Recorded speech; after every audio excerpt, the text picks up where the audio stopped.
Good afternoon, everyone. My name is Shanti D. Fonseca, and I'm excited to be taking on a new role here at Madera Unified as an instructional coach. I previously have 8 years teaching within the classroom, primarily in 5th and 6th grade classrooms. I enjoy the 5th and 6th grade age because the kids are relatable, they're fun to talk to, can be challenging at times, but I also appreciate the Common Core state standards in math and social studies for those grades.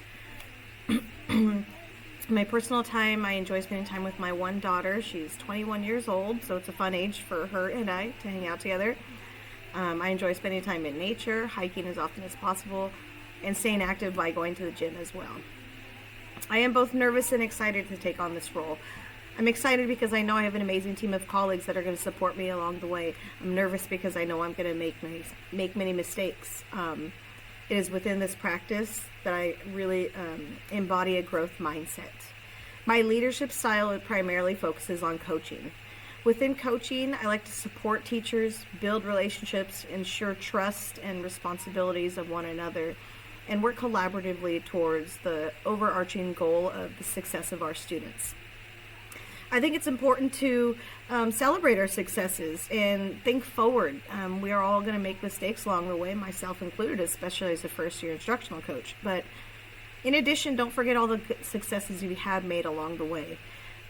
Sharing those successes with one another is not about gloating or a sense of pride, only in the fact that you are proud of what has been accomplished well. We need to carry those little moments of joy to keep us going throughout this profession, as we know it can be a very stressful time for everybody. I envision a learning community where every educator is empowered to innovate, reflect, and to continuously improve. I would like to lay the foundation for a thriving educational environment where everyone feels valued and excels towards improving their craft. Again, myself included, as I will be learning along the way as I take on my new role. I want to encourage this growth mindset among teachers, and some of the best practices I plan to utilize are both hosting and attending professional development opportunities, fostering collaborative learning communities, and modeling a growth mindset within myself as a mentor, in addition to celebrating the successes and the effort made, because even though sometimes we may put a lot of effort in, we don't always celebrate successes at the end, and that's okay. It's all part of the process.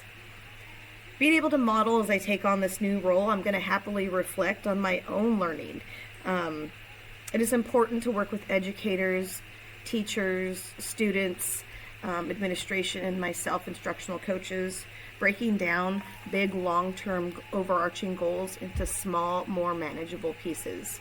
Using these manageable pieces, we can even target them further into SMART goals that can be tangible and tracked throughout our progress, always reflecting back what the long-term goal was there that we had.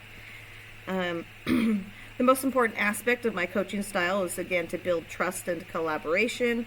I plan to meet with my teachers both individually and within small groups. Individually, so we can do one-on-one best practices, celebrate our successes, and work towards the challenges and how we can improve upon them. In a small group, I think it's important because then you not only have myself, but the community of other teachers or coaches as well.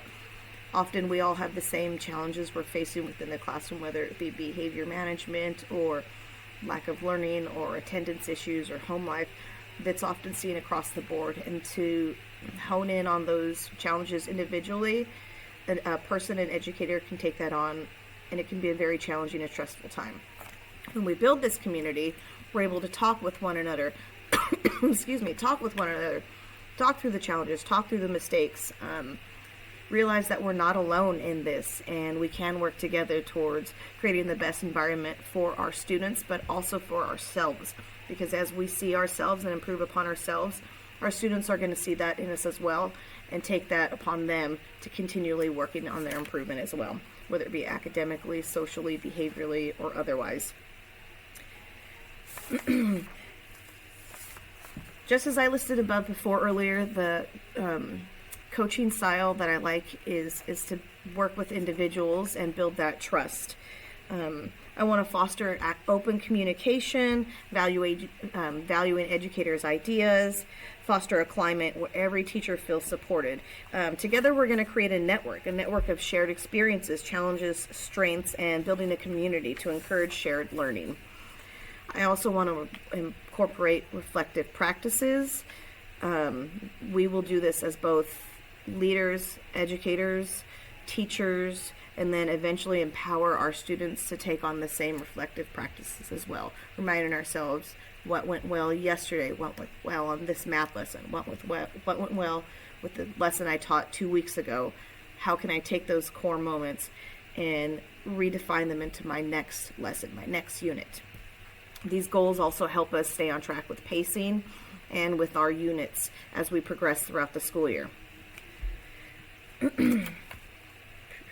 With all the items I listed above, and as I continue to learn alongside the team of coaches and teachers, I will work towards teacher empowerment, autonomy, because you are the experts in your classroom, collaborated environments, trusting environments, and the continuous cycle of improvement both within myself, teachers, and ultimately down to our students.